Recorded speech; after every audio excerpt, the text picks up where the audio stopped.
So you want to draw a horse. Well, horses, like absolutely anything, use the same steps. We do construction lines first. It's big shapes, and then small shapes. Then we do a contour, then we add shading and details. I go into this technique in much more detail with a variety of subjects in my drawing book, The New Artist's Guide to Drawing. Thank you all so much for everyone who has picked it up already. It's available in all major bookstores and on Amazon. So enough talking about the technique. Let me show you how it works in action. Let's draw a horse. Even if you're just starting out with drawing, I think with this technique, you'll be able to draw a pretty good horse. So let's look for the big shape. And for me, the biggest shape here is the body. So let's just put an oval in. Now, we're not going for any details at all. That's really important to remember. As a beginner, you're going to probably want to focus on details first. They actually come last. So now that I have an oval, I'm going to divide it into 3 areas. I'll put a circle here for the shoulder. That's the front. And then the last third will be from the hip all the way to the back. So far, so good. You have an oval and 2 circles. And this little dip here is just a curved line. It's not too serious. Okay, let's put the underside in as well. And it's just going to be 1 curved line. Let's put the neck in now. I kind of see this basic shape as a triangle. And if you see this spot here, that's a really important point. That's called the withers. And when you're measuring a horse's height, that's where you actually measure from. Now let's turn our attention to the back leg. I'm going to put another little triangle in here. And now over to the front leg. I'll put another smaller circle where the actual shoulder is. That's pretty much it for the big shapes. So now let's go to the smaller shapes, like the shapes of the face and the legs.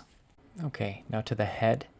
I do have a separate tutorial on the head if you're interested in a really detailed head, but for now, we'll just keep the level of detail that we have for the rest of the horse. So the head is basically a triangle with a circle on the end. Now for the legs. For this one, I'm going to go for the length of the body plus a bit. You should have longer legs if you want it to be more elegant horse, and shorter legs for more of a sturdy workhorse. This is the forearm, and notice how it's wider at the top than at the bottom. It kind of angles in, and that culminates in the knee.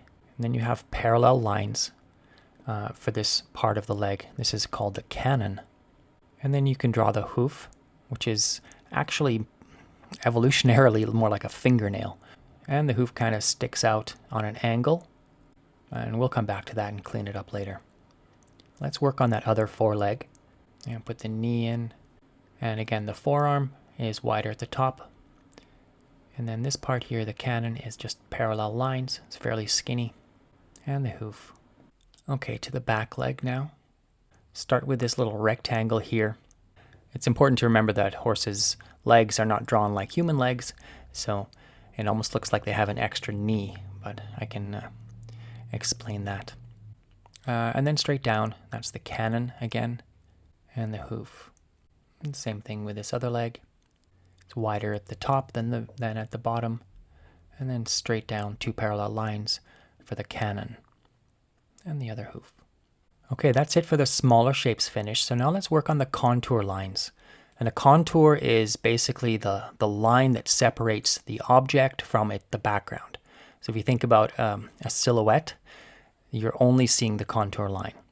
Now that's the outside contour. You can also have inside contour lines, and those will be lines that separate parts of the creature, or object, in fact.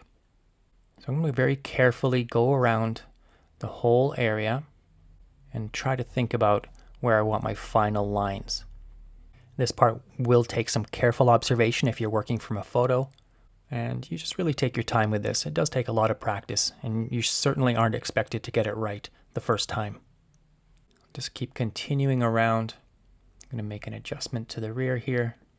It's at this stage that you should be really putting in your final contour line. So make adjustments as you go along. And I'll draw the tail now, or at least rough it in. Okay, drawing the back. And the back curves up to the tallest part of where the body attaches to the neck. Again, that's called the withers, right there. And the neck goes up and into a gentle bend. That's called the crest. And then you're into the head. So it's a curved line for the head. And come down for the nose. We're drawing the horse in profile here. I'll do the end of the nose in a few moments. I'll just go back to this area. So it's a straight line and then curves around back to the neck. Let's come down the front side of the neck now and follow the legs all the way down. You can draw the hoofs, and there's this little bend here before it curves up. And the other side of the cannon, past the knee, and up the forearm. And right up to this spot here, which is the elbow. And from there, we'll draw that little stomach line. That'll help us separate that left front leg from the right. And we'll go down the other side with the same idea. And back up. Okay, we have only just one more leg to finish off now. And same thing with the other side.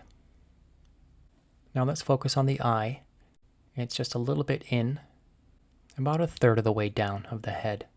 And the eye should be quite small. You'll be tempted to make a really big eye, but the eye should be quite small. And then the ears are more or less triangular shape. I'll put a couple of guidelines in for the side of the head. That'll help me with shading in a few moments. And now I'll put in the mouth. That's just a straight line. And there's this little chin groove here, just under the mouth, and then back out for the nose. You can draw a little curved line for the nostril. Okay, horses have eyelids and beautiful eyelashes. You can pop those in now if you want, or you can wait until the details. Alright, I'm going to put a little curved line here to indicate the buccinator muscle. That's the major chewing muscle. We humans have it too. Let's do some interior contour lines. This is going to help us with our shading. We're just going to indicate where most of the major muscle groups go, which will really help with the shading. So first of all, I'll draw this long line down the back of the neck, and that's going to separate where the hair is, the mane, from the actual neck. And I forgot to put hair at the very top. I'll do that now. And same thing with the tail. Just draw some lines there. Okay, back to interior contour lines. I'm going to do where the major muscles are. This is the shoulder. And we have a major line coming down the middle, separating the muscles of the forearm. Another one here at the knee. And two little lines on the cannon there. Let's do the same thing on the other leg. And moving to the back legs, some lines on the cannons. You can draw a squiggly line on the hock. That's that kind of knee-like thing. And then we're going to draw some lines here, right at the point of the hip. And that'll be a good area to do some shading. Okay, with the contours done, let's do some shading now. There are a lot of different ways to do shading, and I cover 8 different ways in my book. This is one that's called blending. So I'm just going to take a blending stump here. If you don't have one, it's not a big deal. You can use a cotton swab or Q-tip. And I'm just going to blend in all of that pencil that I already have put down on my paper. Now I'll come back in with my pencil.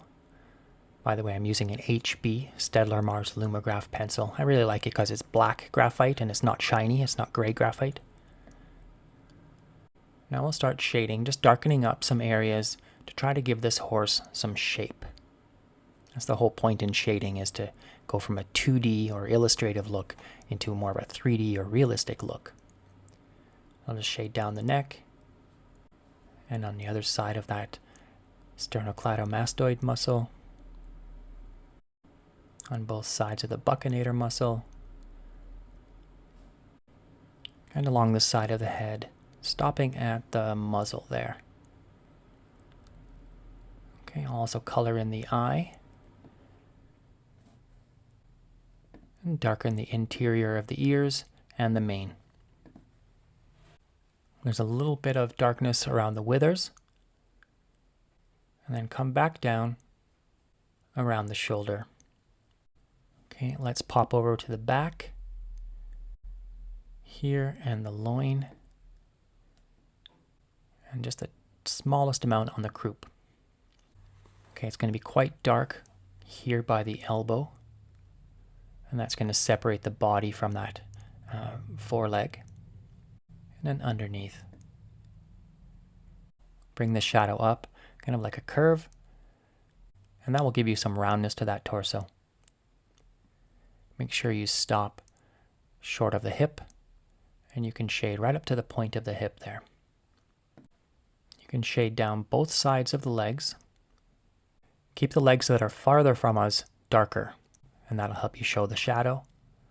So I'll just color those in. And same thing with the front leg. I'm going to shade down those muscle lines that we drew, and around the elbow, down the knee, and the cannon. And this leg that's farther away will be darker. I'll drop in a shadow here too. Okay, I'll just add a little bit more on the back here,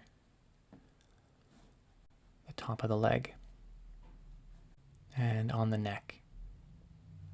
The next step is to blend in all of that shading. So I'm going to grab my blending stick again, and I'm pressing down gently and slowly rubbing that graphite into the paper. It's a simple idea, and that is where there's more graphite, more will be rubbed into the paper, and where there's less, less will be rubbed in. So if you have more graphite, it's darker, and less graphite, it's lighter. As you're doing this, I'd like you to rub some graphite into the entire horse. And the reason for that is that later on, when we erase some of the highlights back in to give the coat a real shine, you're going to find that the highlights really pop against dark shading more than they do against light. So try to give some treatment, some blending to the entire horse. And just color in the tail too. If you're getting value from this video, please do consider subscribing to the channel. It helps me bring free drawing content to people who might not otherwise have an opportunity to learn how to draw. All right, I'm just going to grab my pencil one more time and drop in some details now, particularly around the eye. So little circles to show the muscles around the eye. And in the muzzle, I'm going to define that nostril, color it in, and the mouth. You can put a harness on your horse if you like. Now I'll just take my eraser and clean up any lines that I've made that I don't want in the final drawing. I have my eraser now. This is a Tombow Mono 0, which is a very small detail eraser. If you don't have one of these, don't worry. You can use the side of just a regular school eraser. Anything that can erase small areas. And I'm just going to follow areas on the horse that I think might like a little shine. In particular, just this area here and down that leg. I'm just kind of going around and thinking about the shape where I drew those muscle lines. This is going to give us the illusion of shine. So up on the shoulder here, anywhere where you might want to get some roundness.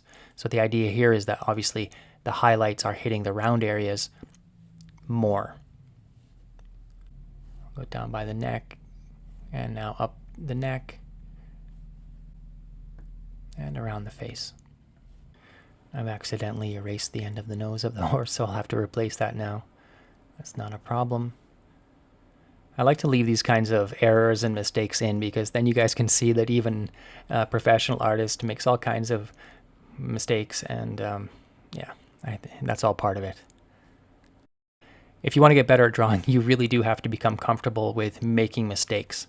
I happen to make mine very publicly, but that's okay. I'm happy to make that sacrifice to be able to teach you guys some of these things. And just going around here and adding some more details. Cleaning up the lines. Okay, as I smudge in a little shadow by the feet, I'd like to thank you all for joining this horse tutorial. I really do appreciate all of your support. See you in the next one.